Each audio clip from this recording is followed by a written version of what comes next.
Saludos a todos, bienvenidos. Mirad, el pasado año, la pasada temporada, dedicábamos 22 programas especiales a José de Mora. Y ha llegado el día. Justo el viernes pasado, hace 3 jornadas tan solo, se cumplían 300 años del fallecimiento del genio. Es el autor más reproducido, más imitado, 3 siglos después de su fallecimiento. Una de sus obras, la más imitada y la más llevada a cabo por otros artistas a lo largo de las décadas, a lo largo de los siglos. Quinto Evangelio, 7 Televisión quieren rendir un especial homenaje a la incólume, inalcanzable figura de José de Mora y López. Nosotros empezamos hablándote de 128 días que faltan para el miércoles de ceniza. Queremos agradecerte, reverendo padre Vicente Guerrero, párroco del Corpus Christi, tanto y felicitarte el día de tu cumpleaños. Quiero muy especialmente que sepáis que todo esto es posible gracias a un equipo detrás de pantalla imponente en su trabajo, y muy especialmente quiero agradecer la resurrección de José de Mora gracias al artista granadino Mario Melero. Aquí una de sus obras. En todo lo que vais a ir viendo también mucho de su trabajo. Javier Barroso ha estado muy pendiente de tantas y tantas cosas y ha sido un pilar fundamental. Y la coordinación del genial Isaac Palomino han hecho el resto. La magia es obra del que más ha trabajado José de Mora a lo largo de todo el año, Iván Palomo. Con estas líderes nosotros comenzamos rindiendo homenaje al genio, al Olimpo del arte, a José de Mora. Comenzamos, esto es Quinto Evangelio.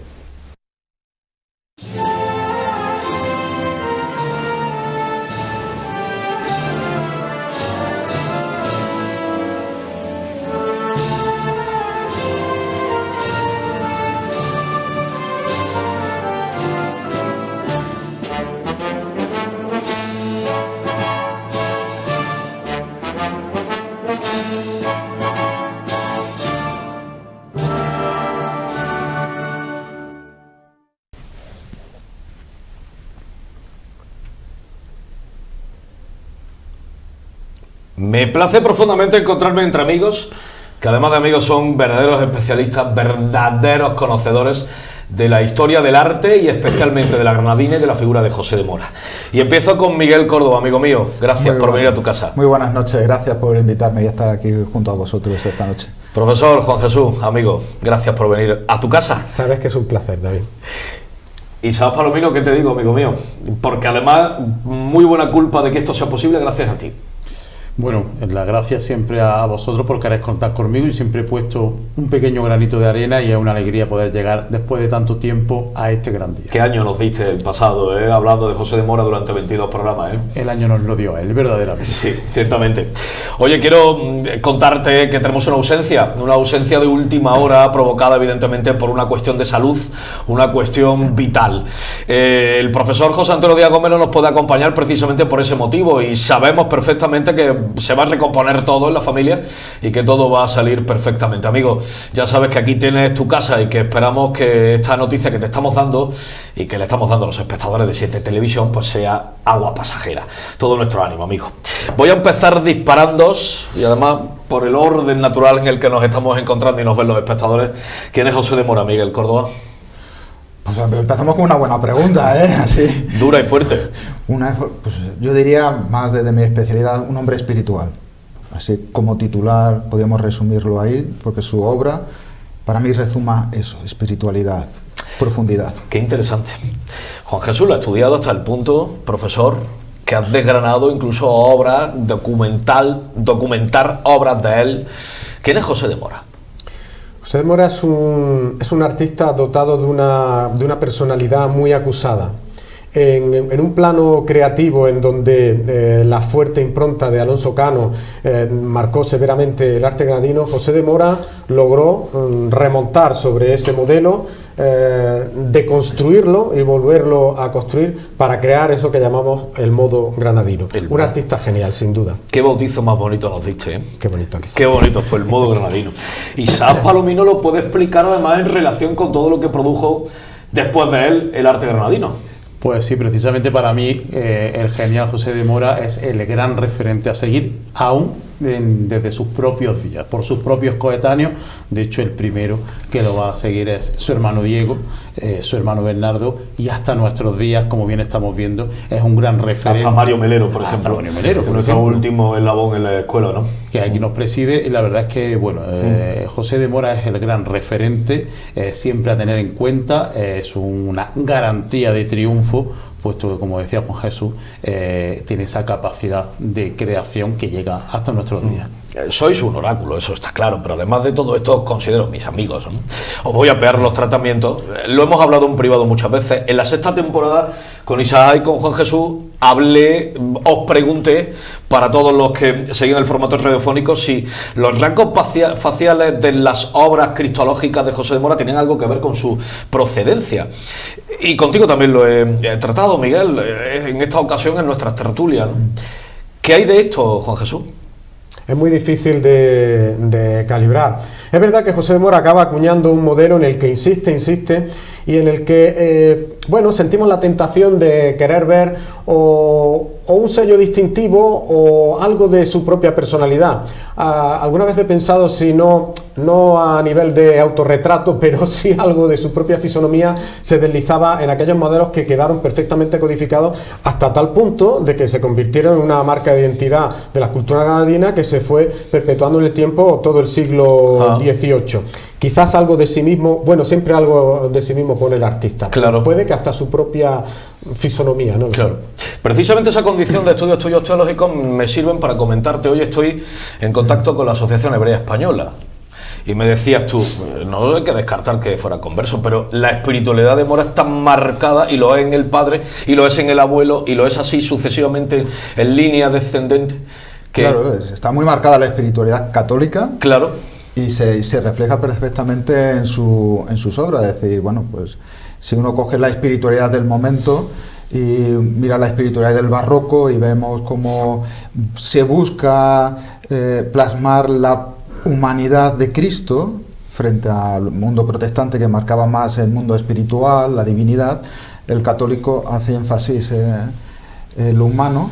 Y tú dices, está siguiendo la propia corriente del catolicismo, y se ha introducido y nos la hace expresar no de una forma dañina a la vista, sino que es algo que conmueve y al mismo tiempo introduce en un mundo diferente, ¿no?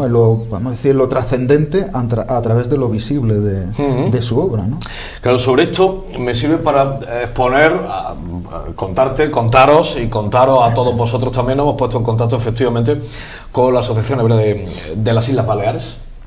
Los Morá, terminado en H, estaban asentados allí. Eran judíos que llegaron y se asentaron con el rey Jaime I el Conquistador.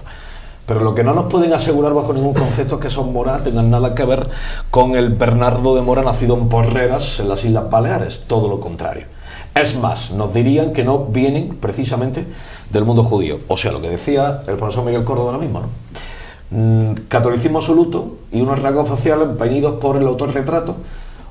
O quizá también porque era una necesidad de contar todo esto en la sociedad granadina del momento. Cabe la posibilidad.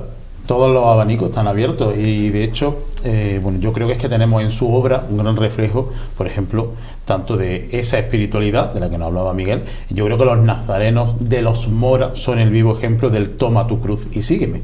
Es el nazareno que va caminando en una actitud progresiva, y además mira al fiel, busca al fiel para entregarle esa cruz. Iríamos mucho más allá. Los Mora no agarran la cruz. Los Cristos de los Mora no agarran la cruz como una carga, sino que se adhieren a ella, se fusionan con ella. Incluso los brazos llegan a reposar en algún momento sobre la cruz. Nos están mostrando una cruz completamente diferente, no tanto como un martirio. Oye, en verdad. Acaba de decir Isaac, los nazarenos de los Mora. Esto que lo vemos en obras de Diego, ¿lo vemos también ya en obras del padre, de Bernardo? Hombre, del padre es que no podemos aventurarnos, puesto que tampoco te podemos decir exactamente un nazareno con certeza. Aunque ahí bailan algunos por algunas zonas. Soy consciente que hoy muchos están pensando que vaya a desvelar secretos y que el Nazareno de Montur, que Dalendín, vaya a decir que es de Bernardo de Mora, seguro, ¿no? Yo no lo voy a decir, tranquilo. Es que no podemos Ya todavía puedo consolidar asegurar que catálogos como el de Bernardo de Mora padre, incluso el de Bernardo de Mora hijo, todavía no los podemos consolidar. Y con bastante fortuna hemos consolidado el de José de Mora y el Diego de Mora, gracias al gran esfuerzo que hizo Isaac en su tesis, pero vamos, que con mucho esfuerzo hemos conseguido consolidar un catálogo medianamente amplio, a diferencia de muchos maestros de su tiempo, tanto en la Escuela Granadina, como es el caso de Pedro de Mena, que es que tenía la decencia de firmar las obras, claro, eso también era una ventaja. Una gran decencia, como tantos maestros en la Escuela Sevillana, en la Escuela Castellana, en la Escuela Levantina, etcétera. Sin embargo, pues, José de Mora pues, se resistía a ello. En su entorno, la verdad es que prácticamente no hay firmas ninguna y la documentación también es escasa y esquiva, con lo cual tenemos ese problema añadido que vamos sorteando pues con muy buena voluntad y mucho trabajo, mucho perfilar, contrastar fuentes, análisis estilísticos, etcétera, y poquito a poco hemos ido construyendo ese catálogo. Sí sabemos las 4 que procesionan que son de José de Mora. Si hago una cronología perfecta, la Virgen de la Soledad en el Calvario, la Virgen Servita, la Virgen de los Dolores Servita del Viernes Santo. Si prosigo, no sé si voy bien, profesor, Sentencia, Señor de la Amargura del Vía Crucis y Cristo de la Misericordia, ¿verdad? Estas 4 no habría duda alguna que son de José de Mora, ¿no? Bueno, sobre todo 3 de ellas es que están perfectamente documentadas. La única, el Señor de la Amargura de la Cofradía del Santo Vía Crucis, es la única que además es una imagen un poco compleja de analizar porque realmente la parte original de esa imagen es fundamentalmente la cabeza portentosa, sin melena, y las manos, ¿no? Claro, el resto ya son añadidos que forman parte de la dinámica evolutiva de una imagen en el tiempo, cuando pasan varios siglos, salvo las imágenes que no son de vestir, pero las imágenes de vestir sufren esto, le pasa a nuestra propia patrona, la Virgen de las Angustias.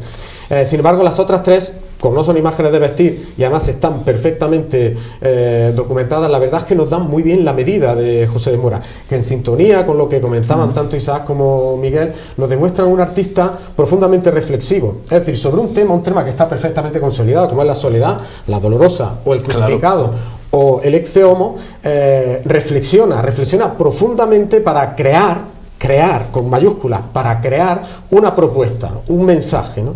Y eso es lo que tenemos que descubrir en las obras de José de Mora, intentar profundizar a través de su forma, porque estoy seguro que esa era la voluntad del artista, el transmitirnos una reflexión profunda, pues yo esto muchas veces sabéis que lo he defendido, ¿no? De la imagen del justo que está inicuamente castigado y condenado, la reflexión sobre la compasión, en el caso de María, la reflexión sobre la esperanza cierta en la resurrección. Ese era el mensaje de José de Mora, pero a través de un profundo proceso analítico y de depuración formal como ningún otro artista de su tiempo fue capaz de hacer. Pero esto era propio de Granada, todo lo que nos estás contando no era ya propio también de Granada, solo que él lo lleva hasta el éxtasis, lo lleva hasta la extasía, porque evidentemente el redundar en lo íntimo, en lo doméstico, incluso casaría con nuestro espíritu nazarino. Bueno, ciertamente, lo que pasa es que aquí hay que distinguir varias cosas. Por un lado, la propuesta estética de José de Mora sufre el punto de inflexión que en Granada representa Cano, por ejemplo, con respecto a Alonso de Mena, de manera que no podemos hacer una lectura continuada, ¿no? Y en ese sentido también hay que reconocer otra cosa. Entre los muchos artistas que conocemos de esta época del siglo XVIII, no todos tenían la capacidad técnica que José de Mora o que Alonso Cano, por ejemplo, y eso también juega mucho a su favor. Al respecto de lo que decía el profesor Juan Jesús, Miguel, entiendo que en el contexto que vive José de Mora, en el contexto histórico, artístico y creativo de la Granada del momento, la ciudad vive una época esplendorosa, capaz de igualarse a cualquier producto artístico de la Europa del momento. Claro, eso también hay que tenerlo en cuenta, es decir, la ciudad se convierte en un centro de producción artístico que también exporta, iba a decir importa, no exporta, hacia afuera, y su estilo se exporta. Es decir, bueno, pues la gran imitación del artista, y que eso nos lleva a que haya tantas piezas que se parecen y que a los grandes especialistas les cueste trabajo hacer el catálogo. Hago hincapié precisamente a lo que nos ofrece ahora mismo la pantalla, ¿no? La comparativa entre Bernardo, José y Diego, ¿no? Comparativa entre los modelos del padre y de los dos hijos, de los dos hermanos. en Claro, pero torno a yo sus obras. añadiría lo que estaba diciendo el profesor Juan Jesús, que ha sido mi maestro y compañero en el departamento. Esto siempre hay un respeto que hay que marcar, ¿no? Pues ese carácter reflexivo, y también añadiría, y él yo creo que está de acuerdo, ese carácter oracional. Ajá. Es decir, porque ese querer comunicar algo, yo creo que en Mora se expresa muy bien, más que en otros, ¿no? Mora nos comunica algo más, o nos da a entender algo más. Por eso yo creo que eso también, con lo que decía Isaac, de establecer un contacto con el fiel, ya sea en un sitio fijo o ya sea en movimiento, ¿no? Digo, Alonso de Mena tiene posiblemente el taller más espectacular, más el que más produce de todo el sureste español. Lo hereda, Pedro se va, lo hereda Bernardo de Mora, y de ahí sale José de Mora. Muy bien, Isaac. Bueno, ahí hay unos límites un poco a veces confusos, pero que, bueno, de hecho, el maestro Juan Jesús ha ido delimitando cada vez un poquito más. Parece que no... Nos has dado clase a los tres, ¿no? Creo que A sí. Miguel no, pero casi. Hemos sido compañeros codo con codo. Aquí Y sin estamos, embargo, amigos. estamos como en una terna de alumnos profesores, porque yo tengo ahí enfrente mío a dos profesores y un compañero. Entonces, esto es parece una reunión de la Facultad de Letras.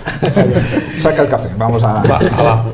En este caso, yo creo que, bueno, parece que queda cada vez más visible y más claro que la llegada de Bernardo de Mora no vienen tanto a sustituir a Pedro de Mena, sino a ocupar un poco la gran demanda que queda en la gran ciudad de Granada, también con la muerte de Alonso de Mena. Digamos, hereda la empresa, no hereda el estilo. No.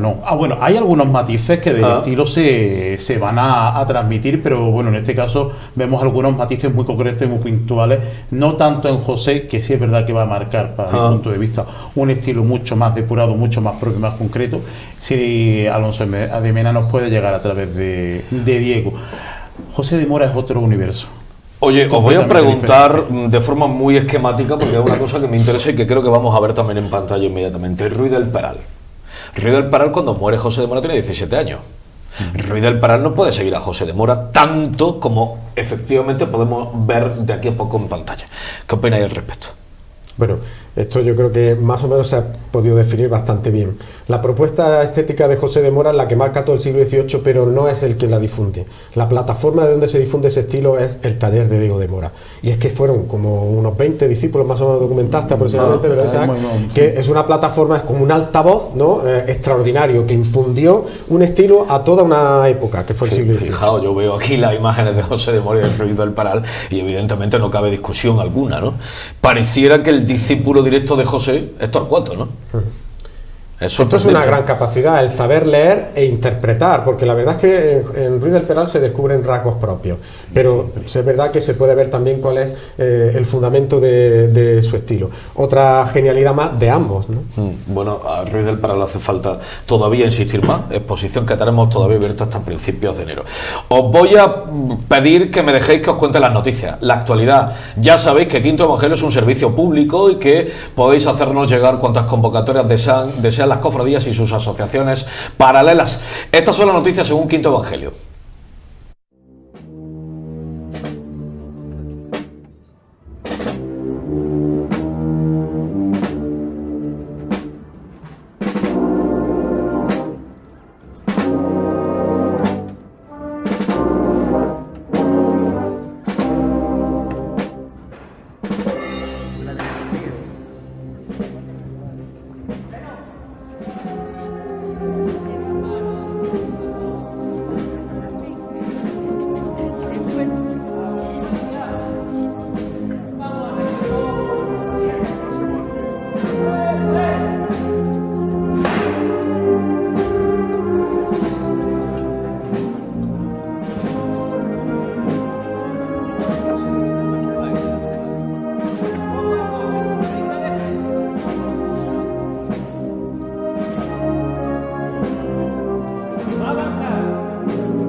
Especial José de Mora, homenaje al genio según 7 Televisión, según Quinto Evangelio.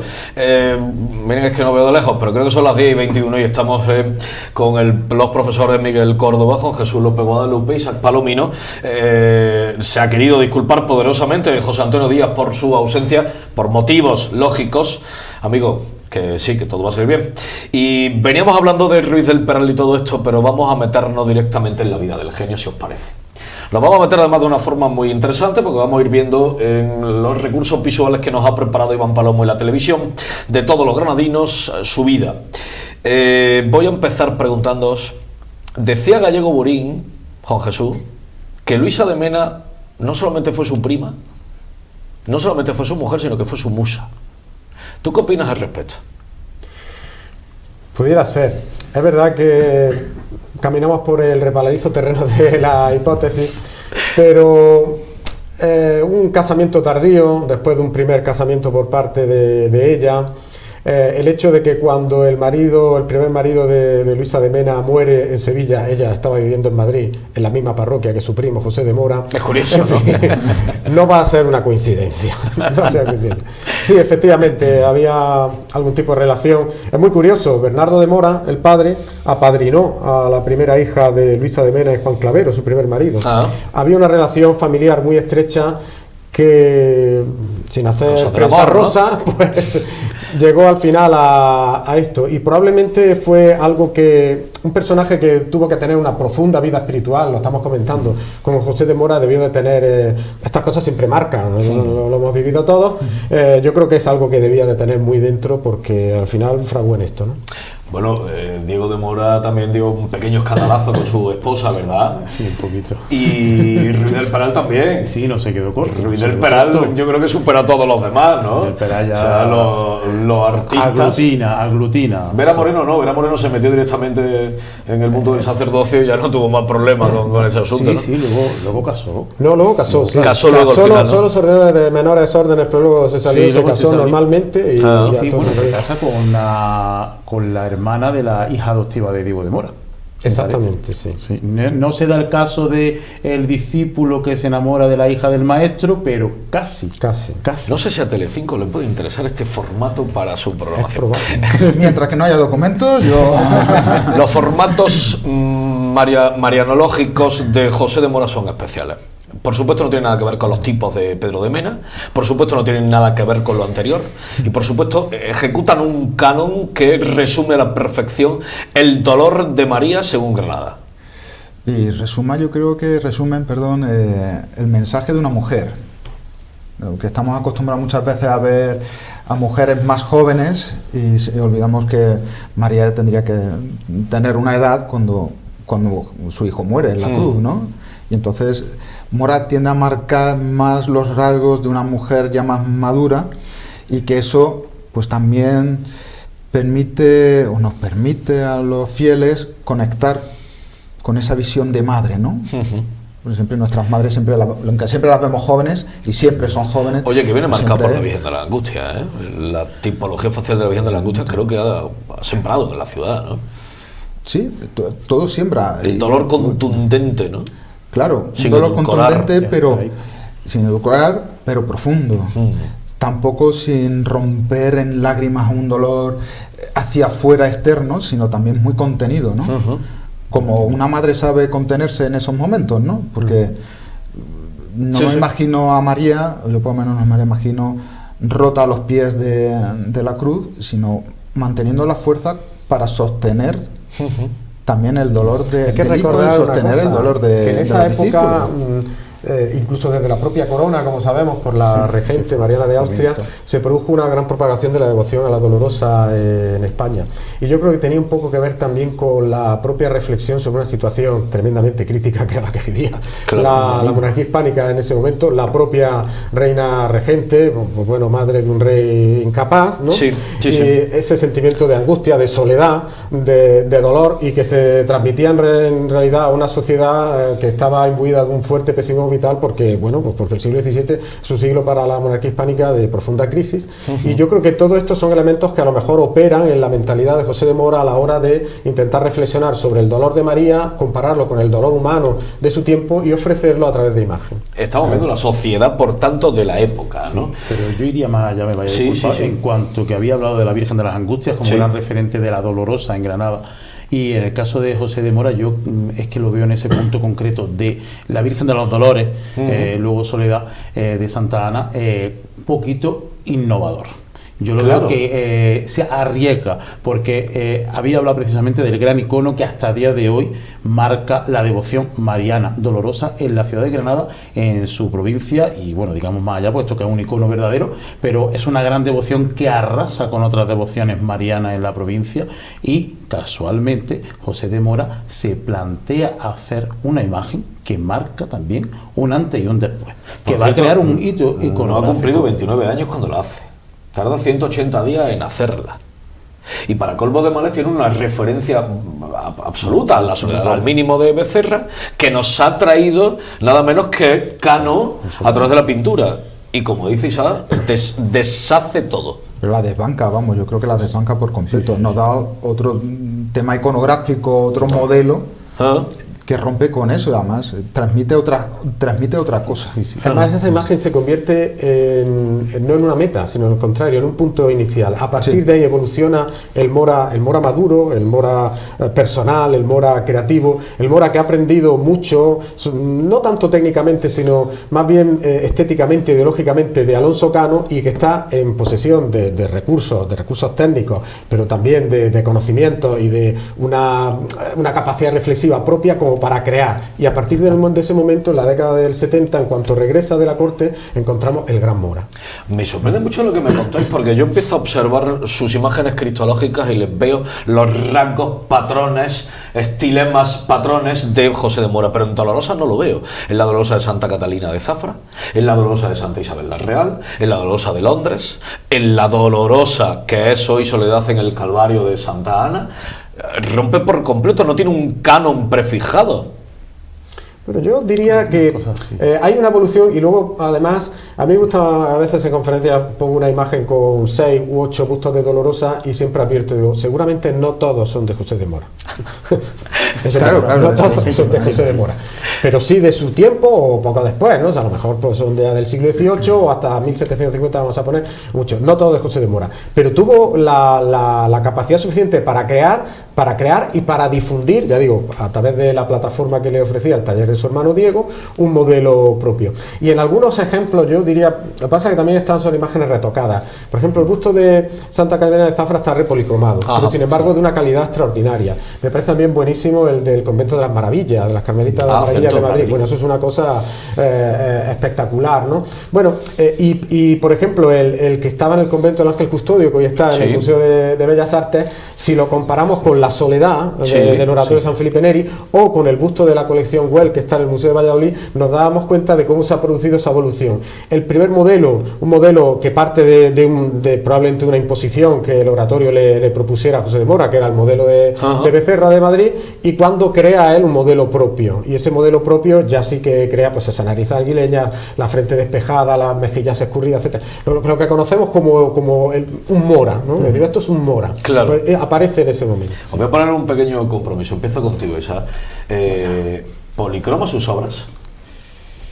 Hombre, a día de hoy no tenemos constancia de que las policromase nadie. Es verdad que José de Mora, como todo escultor, pero él especialmente le daba una capacidad, una importancia al tema del dibujo sobrenatural. Y tengamos en cuenta que una de sus últimas apariciones públicas, por decirlo de alguna forma, 1712, requerido por Cabildo de Catedral para valorar una serie de lienzos, por tanto, control sobre el tema el ámbito pictórico, tenía relación también, como tuvo su hermano, en este caso, tanto con Juan de Sevilla como con Rodríguez Blanes, Benito Rodríguez Blanes, por tanto, había una cercanía al mundo de la pintura. Yo de momento casi que apostaría con que sí podría policromar. Traspaso pregunta caliente. Se le atribuyen dibujos. Cierto. El dibujo es la plataforma creativa del Cierto. arte. O sea, el papel en blanco y el carboncillo y empezar a plasmar una idea que está en la cabeza, dejarla en 2 dimensiones y luego a lo mejor en 3.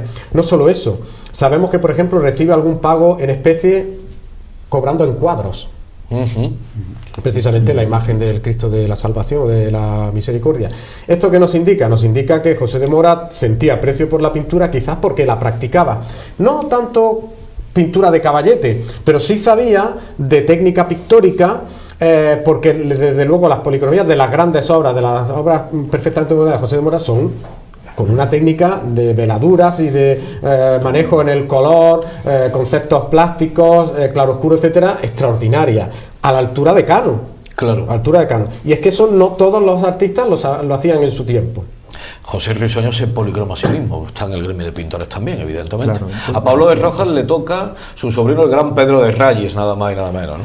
Claro, pero luego yo me apunto a lo que dicen los compañeros y amigos, diciendo, si no los policromara él, resultaría difícil que hubiera esa conexión entre la talla y la policromía, ¿no? Porque es que hay una continuidad que nos permite que no haya una ruptura entre ambos, ¿no? Porque bien sabemos que ha habido obras muy buenas esculpidas que luego llega el policromador y la ha destrozado, ¿no? Sí, sí. Y que haya esa sintonía en estas obras, pues nos habla de que el propio artista debería de policromarla, ¿no? Y darle el retoque. Yo al respecto propongo la siguiente reflexión. Yo creo que esto es algo que José de Mora aprende y ve en Alonso Cano.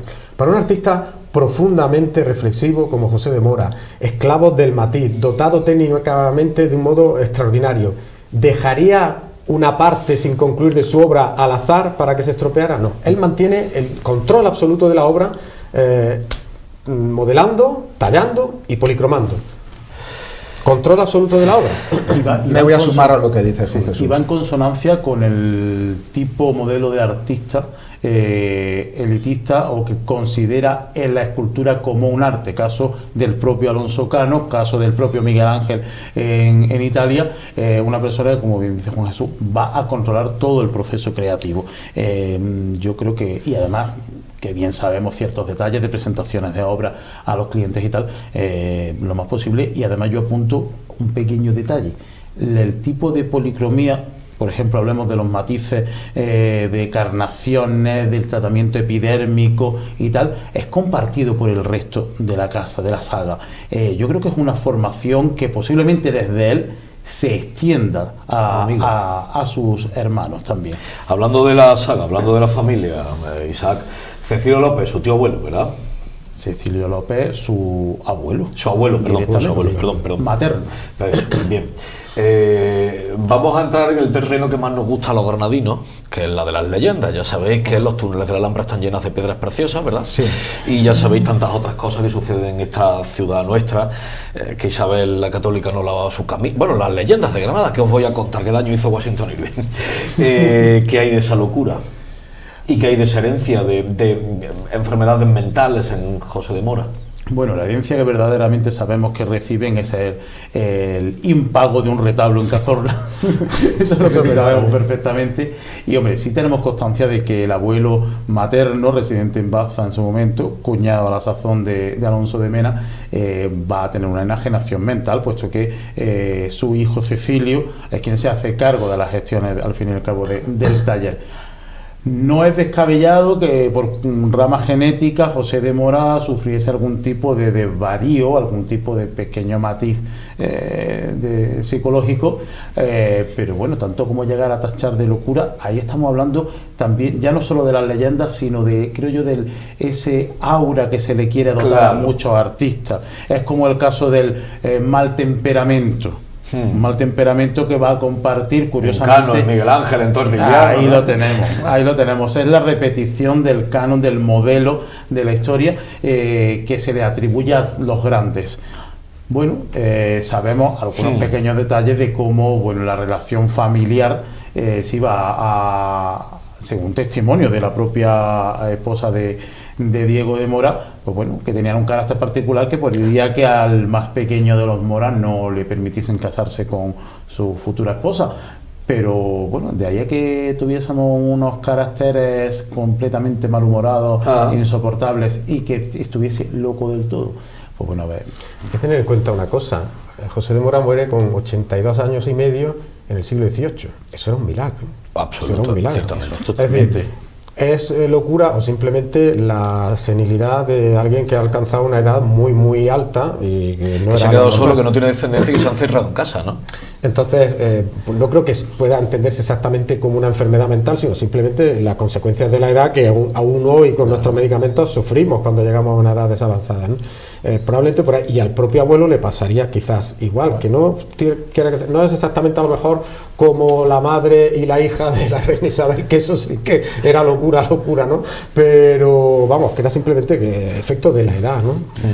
Ahora, cuando regresemos, os voy a pedir que meditemos acerca del asunto del cadáver que siempre hurta José de Mora. Lo vamos a abordar inmediatamente, qué hay de ello, porque que sea escultor del rey no nos sorprende, evidentemente, ya que a cámara de palacio llegaría siempre el mejor, y José de Mora, estaréis conmigo, lo era, ¿verdad? Bueno, pues es turno entonces de que nosotros conozcamos las efemérides del día. Hoy descafeinamos culturalmente hablando del programa, pero hemos querido que por lo menos tengáis testimonialmente hablando alguna de las circunstancias. Claro, al profesor Juan Jesús no lo hemos pillado en la calle, lo hemos pillado en un plato. Hoy no puede haber escuela granadina. Amigos, efemérides. Esto pasó un 28 de octubre según Granada.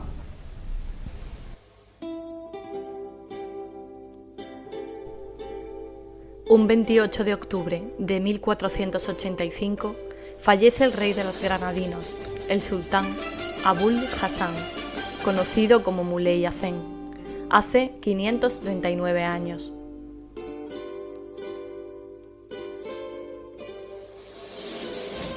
En 1926, el alcalde Antonio Díez de Rivera y Muro inaugura la placa dedicada al poeta Pedro Soto de Rojas, en la Casa de los Mascarones, hace 98 años.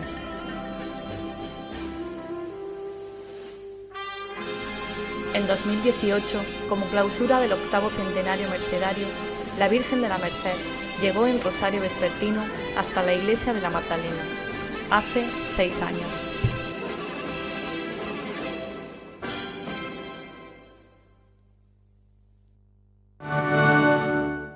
El homenaje a José de Mora. Queremos, evidentemente, con todo nuestro cariño y, por supuesto, con la fantástica sapiencia más que atestiguada de quienes nos acompañan hoy, rendir un homenaje al genio. Nos habíamos quedado hablando precisamente de los asuntos legendarios. Miguel Córdoba, uno de los asuntos que creo que conviene desmitificar de una vez es que José de Mora se sirvió de un verdadero cadáver para la construcción técnica y la gubia del Cristo de la Misericordia, pero esto tiene poco recorrido documental, ¿no? Esto yo te lo decía antes fuera de pantalla, fuera de cámara, diciendo yo, o hay papeles en esto o no certifico nada, vamos, es una hipótesis que yo creo muy lejana, porque además dentro del contexto cultural de la época, tener un cadáver allí sacado, que retrasen el entierro o que se robe del cementerio, estaría fuera totalmente de lugar, vamos, porque sería un sacrilegio y para que te comulgaran sobre la marcha. Proceso inquisitorial que tú no has encontrado jamás, ¿no? Proceso inquisitorial. Yo he visto uno sobre una estampa de un venerable del padre Padial, que era un jesuita que murió en olor de santidad, y que se formó un cierto lío porque la estampa no representaba exactamente lo que tenía que representar, porque fíjate, el jesuita parecía más grande que el niño Jesús, y parecía que se quería dar veneración al jesuita antes que al bueno, niño. pues ya llevamos 3 mitos hoy caídos, afortunadamente gracias a vosotros. Y ahora vamos a uno que quizá no sea tanto mito, Juan Jesús. Yo puedo construir la lectura, el lenguaje real de qué es la escuela granadina diciendo Pablo de Rojas, Alonso Cano y José de Mora. En buena medida sí, porque Pablo de Rojas es el escultor que, arrancando del romanismo, es decir, la última fase de lo que viene a ser el primer ciclo clásico, que es el Renacimiento, se introduce en el naturalismo y además marca unos cánones de clasicismo para la escultura granadina que van a tener recorrido porque el siguiente paso, que es Alonso Cano, lo refuerza a partir de mediados de siglo. Y luego José de Mora, es verdad que sobre esa reflexión de Cano aprendió a que un cierto, digamos, distanciamiento del natural, un matiz de idealismo realizador de realidad sublimada convenía muy bien a imágenes que eran sagradas. Y todo eso vino a marcar, a definir el recorrido de la escultura granadina hasta finales del siglo XVIII. Por cierto, el Cristo del Lecaros que estamos viendo, que acabamos de ver, lo hemos intentado evidentemente coger con las policromías originales, pero ya sabéis que en la academia se acabaron. Te transmito la pregunta: ¿Rojas, Cano, Mora? ¿O tú no pones en el primer escalafón a estos tres de granadinos? Yo sí. Me parecen los tres grandes pilares sobre los que viene a pivotar la evolución de la escuela granadina, lógicamente. Eso no quita que tengamos otra serie de artistas, sí, claro, a posteriori, de una genialidad espectacular. Hemos hablado del propio Torcuato Ruiz del Peral, pero los que van a marcar las pautas a lo largo del tiempo son, sin embargo, sin lugar a dudas, estos tres grandes nombres. Miguel, ¿tú coincides igualmente en poner en este primer lugar del arte escultórico granadino a Rojas, a Cano, a Mora? ¿Incluirías alguno o sacarías alguno de ellos? Pues yo voy a ser tradicional, voy a mantenerme en la línea de ellos, porque me parece acertado, ¿no? Pues, pero además uno lo ve, uno pone las piezas por delante y uno ve una evolución y una línea. Por cierto, quiero que quede claro una cosa: no tenemos por qué hablar de escuela granadina, sino de arte hecho en Granada, por granadinos o por no granadinos, pero hecho en Granada. Y claro, en esta, teniendo en cuenta que hemos tenido a las cuatro águilas del Renacimiento aquí en Granada, que hemos tenido a lo mejor que salía de Florencia y de Roma aquí en Granada, que el Renacimiento granadino, de luego, en pocas ciudades de España nos pueden igualar. Y sin embargo, todo llegó de la mano de estos tres que estamos hablando, ¿no?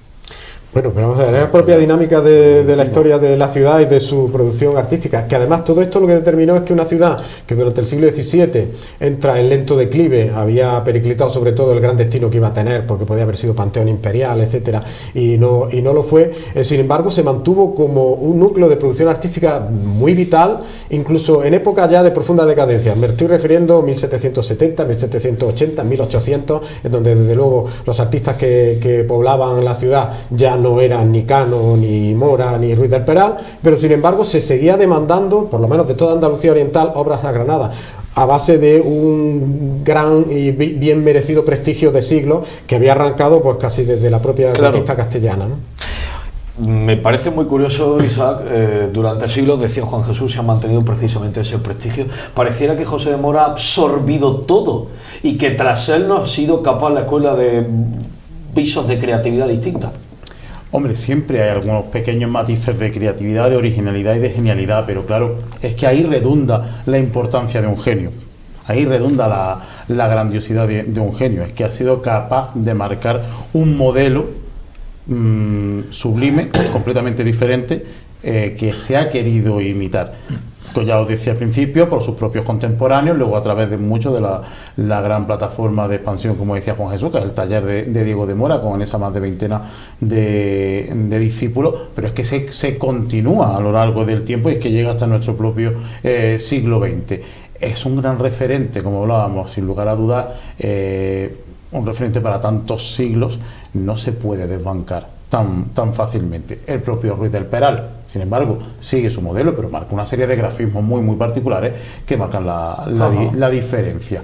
Eso no quita que después no hayan venido artistas importantes o no hayan venido artistas de capacidad genial, pero también veamos una cosa: ese tipo de imágenes yo creo que crean una serie de demanda popular que también obliga a los artistas que vienen detrás a cubrir esa demanda. Aquí era una imagen como... Entiendo por vuestras palabras que el artista de mérito encima educa el paladar del cliente. Bueno, en cierto modo sí, pero teniendo en cuenta esa tensión intrínseca cliente-artista. Ajá. Es decir, tendemos a contemplar los artistas del pasado desde la óptica de la creación artística contemporánea, en la que el artista crea libremente y luego las expone y las vende. No, el artista creaba bajo demanda. Bueno, a lo mejor Velázquez se le ocurría pintar lo que le daba la gana, pero bueno, porque era un artista especial. Entonces, una cosa es que José de Mora cree una obra genial, el Cristo de la Salvación de la Misericordia, y otra cosa es que hubo alguien que le pidió que hiciera eso, porque a lo mejor no lo hubiera hecho, ¿no? Eso es. Entonces, educa, pero a partir de la tensión, ya digo, intrínseca, artista-cliente, que marca muy poderosamente el desarrollo del arte durante la Edad Moderna. ¿Sí? Se nos escapa muchas veces que el arte, que estamos hablando, Miguel, tiene mucho que ver con la fe. Vamos, no tiene mucho que ver. Tiene todo que ver con la fe. Tiene que ver todo. Tiene todo que ver con la fe. Acudo a ti precisamente por tu doble especialización intelectual. y académica. ¿Cómo podrías tú resumirle a quienes nos ven y a quienes nos pudieran visitar quién es José de Mora, desde el arte y la fe? Pues aquel... Pero no perder tu amistad tras esta pregunta. No, la vamos a perder, sí, sinceramente. Me has hecho que me pare un momento, esto me lo dices 5 minutos, lo puedo reflexionar Sí. con tranquilidad, pero yo diría que aquel que hace visible lo invisible. ¿Entiéndase? Es alguien Se ha entendido perfectamente. que nos aproxima y nos permite ver la invisibilidad. Con mayúscula. Dios vive la madera. Dicho de forma muy poética y brusca, ¿no? Pues eso sería muy de forma poética, ¿no? Ah. Muy de forma poética. Podemos decir que Mora consigue que la escultura, la obra tallada, se convierta en el medio para comunicarse con Dios. Que a través de esa imagen el fiel pueda ver a Dios. Este programa lleva tiempo preparándose, bastante tiempo. Lo ideamos precisamente en la temporada 7, el año pasado, Isaac. Dijimos, tenemos que llegar al día del tricentenario con algo especial. Y a vosotros, por tanto, digo, para que el espectador no crea que aquí hay trampa ni cartón, vosotros formáis parte de la redacción del programa desde tiempo A. Y habíamos preguntado por vuestras obras. Que nos escogierais un par, porque claro, dijisteis solo un par. Todos dijisteis lo mismo, ¿eh? Todos dijisteis lo mismo. El profesor José Antonio también, evidentemente, no podía venir, pero también lo dijo. Y voy a empezar con las tuyas, Miguel. Quiero saber tus 2 obras. Insisto, están preparadas porque las van a ver los espectadores inmediatamente, en directo. ¿Cuáles son las obras escogidas por Miguel sobre José de Mora? Pues estaba la dolorosa ante los servitas, la soledad, por esa imagen de profunda dolor contenido, pero que al mismo tiempo transmite ese dolor y conexión de la humanidad, y que tú dices, está aquí. Y la otra imagen, la de Cristo recogiendo sus vestiduras, que tuve la ocasión de poder detenerme y estudiarla más para el especial de Gólgota que se ha publicado, o va a salir en estos días, y que mostraba la gran humanidad de Cristo, ¿no? Bueno, el trabajazo que ha hecho Iván Palomo para devolverle color a una obra destruida, ¿no? Sí. Para que He lo visto hayan ahí en la podido pantalla ver, que eso es, lo hayan podido ver los espectadores a color, Juan Jesús. Tus 2 obras con las que, no sé si con las que podemos resumir, según Juan Jesús López Guadalupe, a José de Mora. Pues sabes que me lo tuve que pensar, Sí. porque no hace mucho tuvimos la oportunidad impagable de ver una estampa memorable en la historia de la escultura universal, que fue ver al Cristo de la Misericordia y a sus pies la soledad. Pero claro, para salirnos un poco del cliché, seleccioné otras 2 imágenes. La primera era la Inmaculada que hace para el antiguo Colegio de San Pablo de la Compañía de Jesús, y la quise seleccionar porque nos demuestra lo que Mora vio en Cano. Ajá. Porque realmente es el modelo, claro, de Alonso Cano, de la Inmaculada de Alonso Cano, pero bajo el filtro de José de Mora, en un sentido más barroco, por ligera torsión de la imagen, movimiento de paño, el revoloteo de la angelería, pero sin embargo el concepto de misterio intacto, ¿no? Intacto. Porque la representación de la Inmaculada Concepción es algo muy, muy complejo. No es una estampa narrativa, es un concepto teológico. ¿Y eso cómo se representa?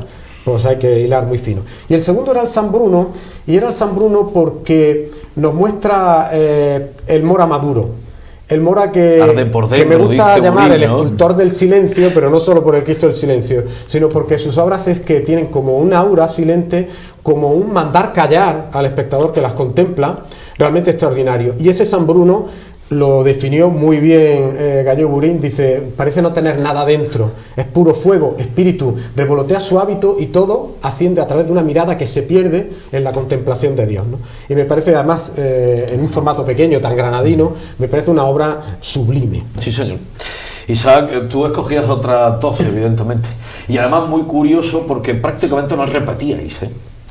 Bueno, aquí tu amistad con Miguel evidentemente dejó una huella, ¿no? Dejó una huella, sí, creo que, bueno, es que muchas veces cuando hay contacto, porque también me valoré yo en un momento escoger la imagen de San Bruno, porque bueno, también por mi trabajo tengo la posibilidad de verlo asiduamente, de explicarlo y de disfrutarlo en su contemplación, pero sí, al final me decanté por la imagen de la Soledad de Santa Ana, la Soledad, la Virgen de los Dolores de los Servitas de Granada, porque para mí es la que recoge verdaderamente el intimismo, es el concepto de la soledad. Es que el nombre que se le pone posteriormente creo que también le viene muy bien, porque es que Mora recrea ahí la soledad, la ausencia, la imagen de la mirada perdida absolutamente, pero además reflexiva. Pues lo que hablamos, tanto como hemos hablado esta noche sobre esa imagen, es una imagen que está meditando lo que viene después. Es una imagen que, a pesar de ese modelo de soledad, nos habla de la resurrección que viene después. Y una imagen que curiosamente está en el mismo templo, también la he escogido porque me resulta un alarde de elegancia sutil, como es San Pantaleón. San Pantaleón mártir, que bueno, independientemente de esos pequeños detalles sutiles del corte, de la degollación en el cuello, pero nos habla desde la sutileza y la elegancia de la colocación de las manos sobre el pecho. Tanto la soledad, pero sobre todo San Pantaleón es algo superior, y esa línea serpentinata que se marca en el perfil, en el dibujo corporal. Parece que los romanos estuvieran ahí detrás, ¿no? También. Oye, el profesor José Antonio Díaz Gómez nos dejó los suyos, evidentemente, y nosotros se los queremos enseñar inmediatamente. Estaba claro que quien demostró la autoría absoluta, la filiación histórica perfecta del Señor de la Misericordia, iba a escoger al Señor de la Misericordia. Y una obra tan particular, tan extraña, tan extravagante en José de Mora como el San Cecilio de la Catedral de Granada forma parte de su dúo de elecciones. Pero miren, el que lleva 9 meses trabajando desde la parte técnica de 7 Televisión, a José de Mora también se le ha educado la sensibilidad de una manera fundamental. Y esta es la elección de nuestro hoy editor, hoy creativo y por supuesto siempre productor. Esta es la elección de Iván Palomo, el Cristo de la Misericordia y el San Bruno que escogía el profesor López Guadalupe. Como os conozco mucho... ¿Puedo interrumpir? Sí, por favor, pero cuéntame. Rápido. Bueno, aquí interviene Iván Palomo, estamos 4 personas en la mesa y nos faltarías tú. ¿Qué eliges? Esto me lo sabía yo, Te vas a mojar, ¿verdad? Esto me lo sabía, me lo voy a mojar y me voy a mojar con lo que estáis viendo en pantalla. Creo que los tipos del dolor de la Virgen, como estos, no sabemos si evidentemente son completamente suyos o no, efectivamente, pero parece ser que sí. El Victorian Albert de Londres así lo da, así parece ser de Santa Isabel la Real. ¿Cabe más belleza? ¿Cabe más belleza en el dolor mariano?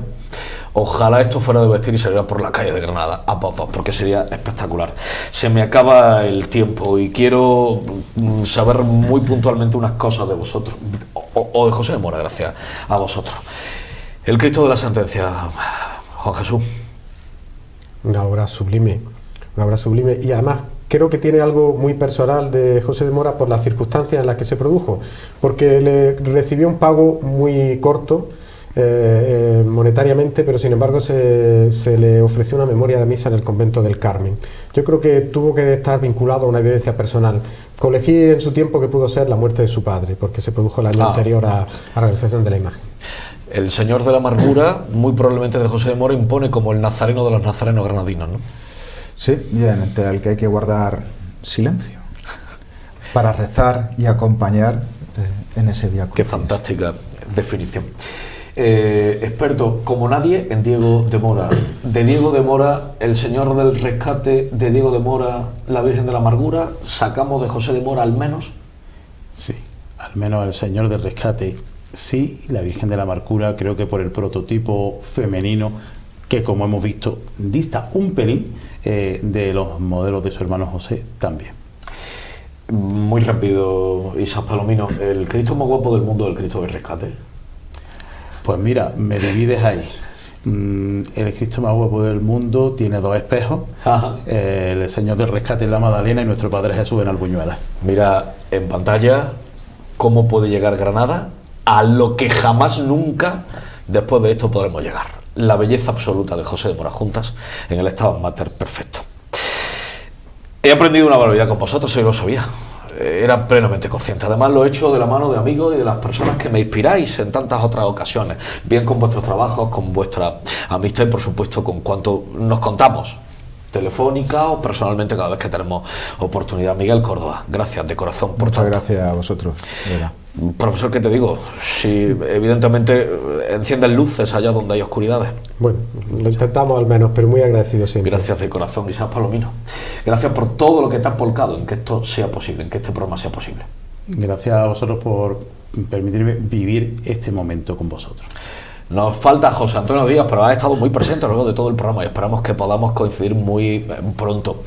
A Mario Melero le tengo que agradecer no solamente lo que veis en pantalla, lleváis viendo toda la hora, sino que haya sido las manos resucitadas gracias a la tecnología de José de Mora. Y a ti, amigo, que ahora mismo me estás siguiendo a través de la realización, has hecho el trabajo más descomunal al que le has dedicado ahora, impagable. Gracias, Iván Palomo, porque tu amor por Granada, por el arte y por supuesto por la fe hace posible que esto sea real. Nosotros nos volvemos a encontrar la semana que viene ya con lo habitual. Juan Jesús estará en la iglesia de Santiago, Isaac Palomino en la clausura de las Carmelitas Calzadas, el resto de nuestro programa y por supuesto también nuestra actualidad y nuestros protagonistas, pero hemos querido sumarnos, como ya habíamos hecho desde la temporada pasada, a lo que creo que es una deuda para todo amante del arte, para todo cofrade y por supuesto para todo creyente. Gracias por seguir Quinto Evangelio, gracias por estimularnos, gracias por regañarnos cuando no salen las cosas como deben y por supuesto gracias a esta casa por ser el altavoz de la cultura. En una semana estamos con todos vosotros. El mayor de los abrazos, sed muy felices.